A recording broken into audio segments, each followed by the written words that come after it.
do quite a lot of video editing. I enjoy creating animations. In fact, I also love to code and I enjoy playing video games. But my current laptop doesn't allow me to do this efficiently on a daily basis. So what did I do? Well, I went ahead and built my own PC.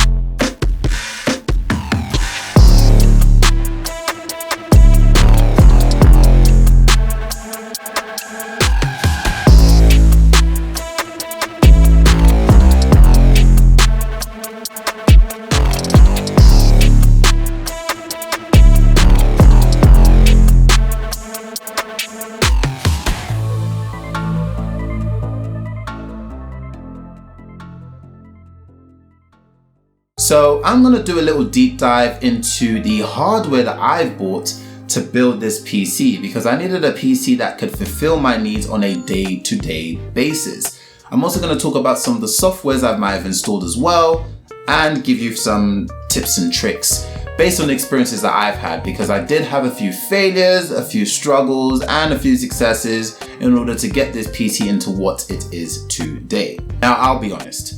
Building a PC can be a little costly depending on the parts you're willing to buy.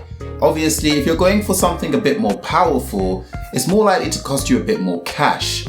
But that doesn't mean that you can't build a PC that will fulfill your needs on a more affordable costing line. There are many brands you can explore when it comes to buying these parts. And just because a brand is more well known doesn't necessarily mean you have to go for it. There are other brands that are currently in play that will do exactly the same job as the more well-known brands, but charge a fraction of the cost. So do feel free to shop around before making your decision and do as much research as possible. Now for the CPU, I've gone for the Ryzen 9 3900X. Now this is a great all-round CPU. I have been using Intel CPUs pretty much my entire life, which is really good for single core usage. However, with my own personal needs, I'm more likely to run multiple applications at the same time. And I think that the AMD Ryzen 9 is very good at handling all of that. Next up, we have the cooler. Now you could have an air cooler, you could have a liquid cooler. The purpose of them are still the same. Ideally, what it's meant to do is to absorb heat away from the CPU and redistribute it away from the hardware. Now the brand I decided to go with my cooler was NZXT. Now I did make a mistake in terms of the cooler that I decided to buy. I went with the Kraken Z73. Now the problem with that was that it only has space for two 140mm fans. Now the reason this wasn't great was because I actually needed 3 120mm fans to be installed with my cooler. Now the correct one that I went with was the Z73. Now this has space for 3 120mm fans, whereas the Z63, like I mentioned, only has space for 2 140mm fans. So I ended up getting the correct one this time. Now the great thing about the Z73 is that you have an LCD screen on there and you can display the temperature of certain parts of your PC. Better yet, you can even have a GIF. Currently, as you can see on mine, I have a GIF of Eren from the popular anime series Attack on Titan. Now, you can put whatever GIF you want using the software that you install from NZXT on your PC. And in my case, like I said, I have Eren on there. Now, if you wanted a cheaper alternative to this, you could get the NZXT Kraken X73. This basically does exactly the same thing as the Z73. However, you don't have an LCD screen on there that you can change. It just has the NZXT logo on there, but it still does exactly the same job. So again, this goes back to the point of me saying that you can buy alternative parts which do exactly the same job for a fraction of the price. Storage, where you're gonna store your files. Now for me, I went with the Samsung 970 EVO Plus 2 SSD. SSD meaning solid state drive. Now I'm going to just put a little recommendation out there. Whether you're buying a PC, a laptop, or building your own PC, please, for everything that is known to man, I would highly suggest you get an SSD. Do not get a machine with a HDD. HDD meaning hard drive disk. Now, an SSD, when it comes to reading and writing data, especially large files and so forth within your PC, you want to make sure it does it as quickly as possible, and an SSD will do it a lot more quicker than a hard drive disk would. So that's just a slight tip for you there. Now with the RAM, I went with the Corsair Vengeance RGB DDR4 Pro. This gives me a total RAM of 32 gigabytes. I actually have two 16 gigabyte RAM sticks. So together that comes to 32 gigabytes of RAM. When talking about RAM, there's something you need to pay attention to, and this is what we call the cast latency. So in my case, my RAM has a cast latency of 16. On the label, it would say C16, and ideally I say that this is the maximum number you kind of want to go for. Now with the performance also gets associated with the cost, that if you get a RAM which has a cast latency which is lower in number, it means that it performs better but it costs more money. So for example, compared to a C16, a C14 will have better performance but it will cost you more money. So think about that when it comes to picking the RAM that you want to use. Let's have a conversation about the GPU. GPU stands for Graphic Processing Unit. Now this is essential. Obviously, as you can tell within the name, it handles the graphics of your PC. So if you're looking to do video editing and exporting, if you're looking to play games, if you're looking to do animations, this is a very fundamental piece of hardware. Now for me personally, when I was using my laptop, it would often take an hour and above to actually export a high quality video, but now using this PC with a very updated piece of hardware, it sometimes takes just a few minutes. I've gone for the Nvidia GeForce RTX 3070. So when I was building this PC, this was during the time of lockdown. So obviously a lot of parts weren't widely available due to the lack of parts being in circulation around the world. Not to mention there were a lot of scalpers who were using bots to actually buy up all the parts on the internet and sell them for an extortionate price on eBay and so forth. Screw you guys. So I wasn't able to get my hands on the 3080 at the time. I managed to get my hands on the 3070, which does a phenomenal job. However, I'm now going to look to upgrade that and take out this 3070 and get the 3080 I initially wanted. Alternatively, I could get the 3090, but that means I might have to look potentially into upgrading the power supply and so forth. Now for me, I've bought the Founders Edition of Nvidia's GeForce RTX 3070. If you go online, you may be able to see third-party alternatives such as MSI, for example. They create their own versions of these.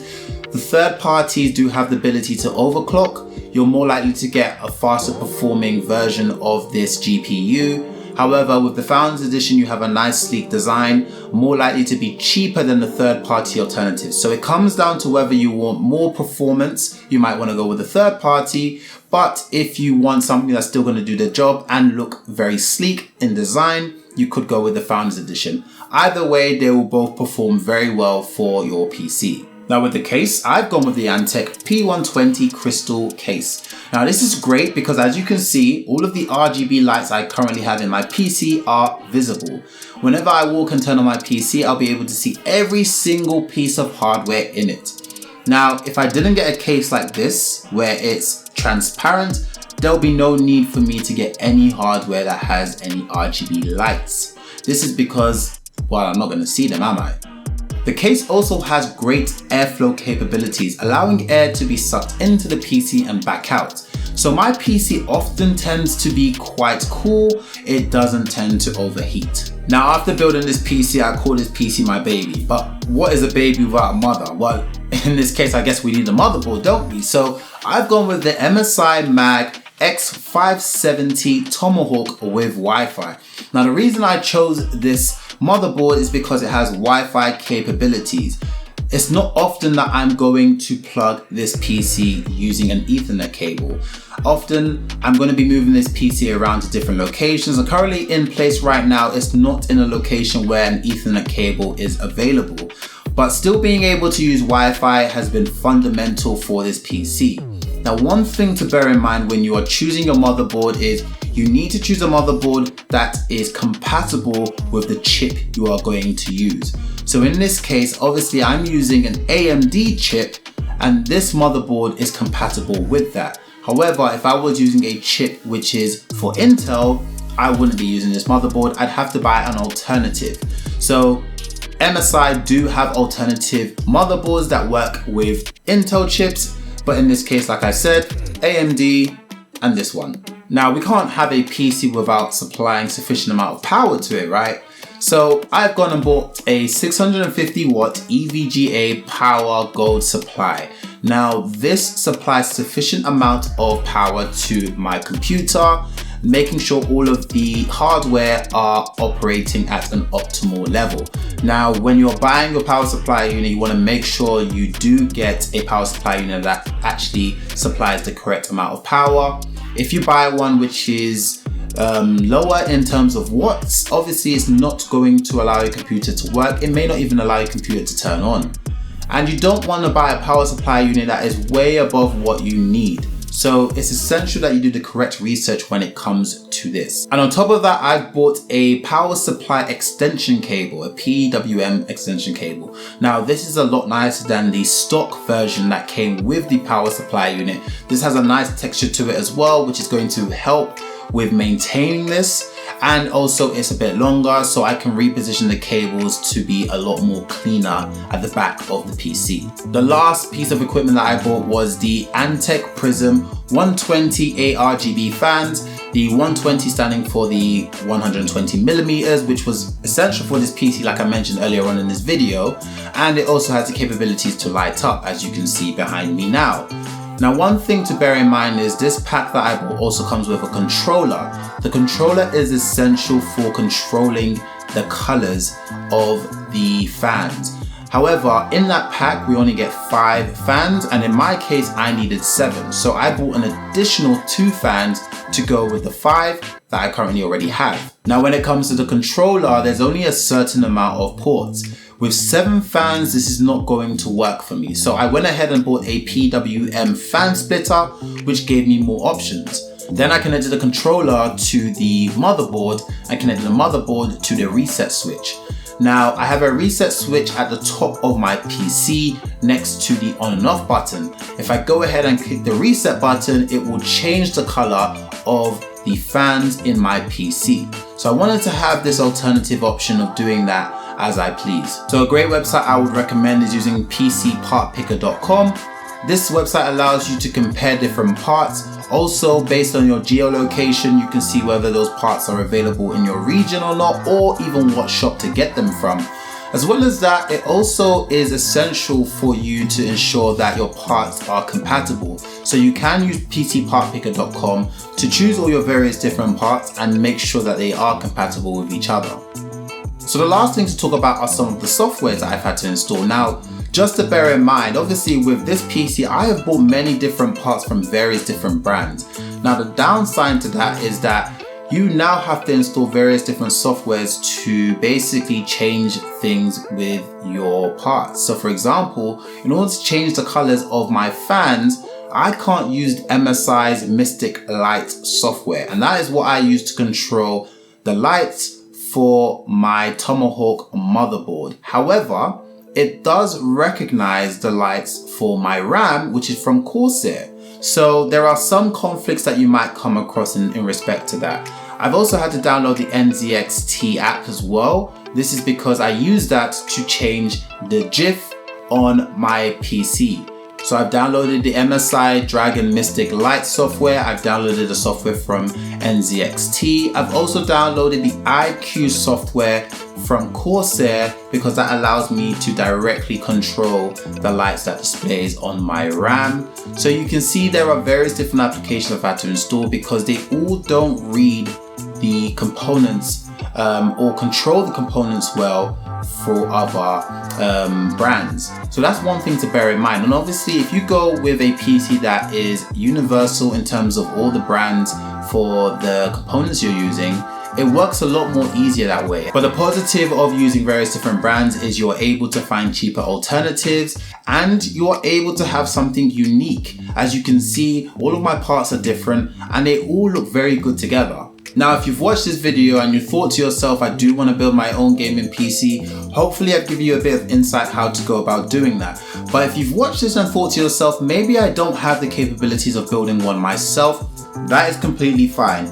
There are websites online, for instance in the UK, you have Overclockers UK or Box.co UK that sell ready-made gaming type PCs. Worldwide, for example, you can look at bestbuy.com, or you can go directly to a lot of these brands' websites such as MSI or Corsair. They do sell these type of PCs ready-made and can get delivered to you worldwide. So do feel free to go ahead and do your research in regards to that. If you have any insights or you have any comments, please do feel free to drop a small comment at the bottom of this video. I would love to hear your thoughts on everything discussed today. Don't forget to like and subscribe, please. That would be greatly appreciated. And I hope to bring more tech content to this channel soon.